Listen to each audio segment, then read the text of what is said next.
میں ایک اہم مسئلہ اٹھا رہا ہوں اور یہ بتانا چاہتا ہوں کہ کس طریقے سے اس ملک میں آج ہندو اور مسلمانوں کے درمیان میں ایک نفرتوں کی دیوار کو بنایا جا رہا ہے، ان کے ذہنوں کو، دلوں کو بانٹنے کی کوشش کی جا رہی ہے اور ان کے ذہنوں کو اس طریقے سے کرپٹ کر دیا جا رہا ہے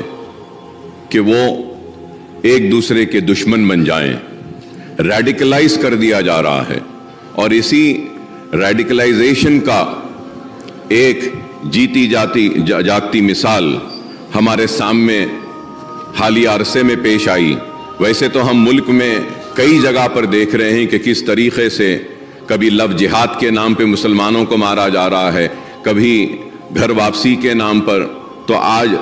میں آپ کے ذریعے بتانا یہ چاہتا ہوں کہ 31 جولائی 31 جولائی کو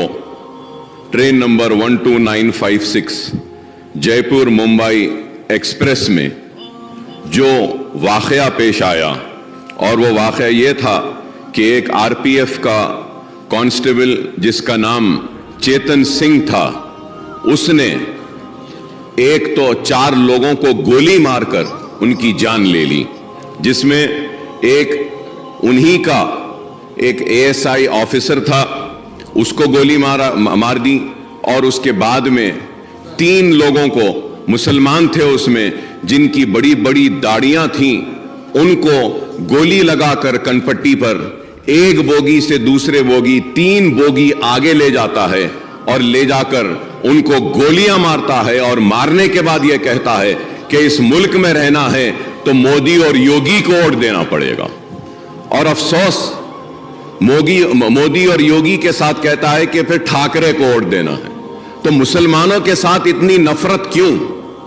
اور وہ لوگ جو آج نفرت کی بنیاد پر اقتدار کو حاصل کر رہے ہیں یا پھر آنے والے کل میں اقتدار کو حاصل کرنا چاہتے ہیں،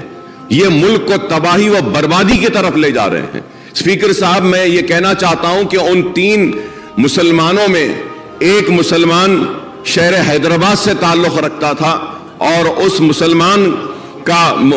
کا نام تھا سیف الدین۔ وہ سیف الدین اجمیر کی درگاہ کو گیا تھا، وہاں پہ اس میں درگاہ میں زیارت کی، اور اپنے مالک ایک چھوٹے سے موبائل کی دکان میں کام کرتا ہے، اپنے مالک کے ساتھ اجمیر کو گیا، اور اس کا سیٹ، اس کا مالک اس کے ساتھ میں ہے، وہ غیر مسلم ہے۔ تو وہ پریشان ہو کر ان کی فیملی کو بولتا ہے کہ ہم بامبے پہنچ گئے ہیں، اتر گئے ہیں، لیکن یہ بچہ نہیں ہے۔ تو اس کے بعد جب آگے جا کر دیکھتے ہیں تو اس کو گولی مار دی گئی ہے، اور حد تو یہ ہے کہ ایک گولی ماری اور جب وہ نہیں مرتا ہے تو اور ایک گولی ماری گئی۔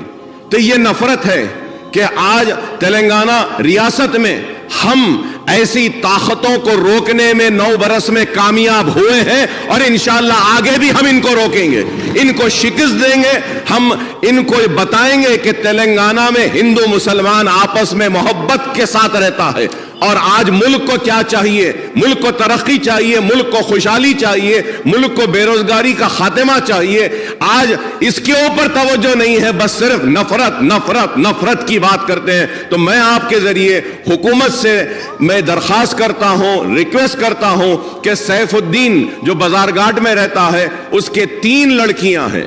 ایک سب سے بڑی لڑکی 6 سال کی، دوسری لڑکی 3.5 سال کی، اور تیسری لڑکی صرف 6 مہینے کی ہے۔ تو میں آپ کے ذریعے حکومت سے درخواست کروں گا کہ اس کی بیوی جو اس کی وائف انجم شاہین جو ہے، جو انٹرمیڈیٹ پاس ہے، اس کو ایک سرکاری نوکری اگر دیں گے آپ تو میں آپ کا ممنون و مشکور رہوں گا۔ اور اس کے ساتھ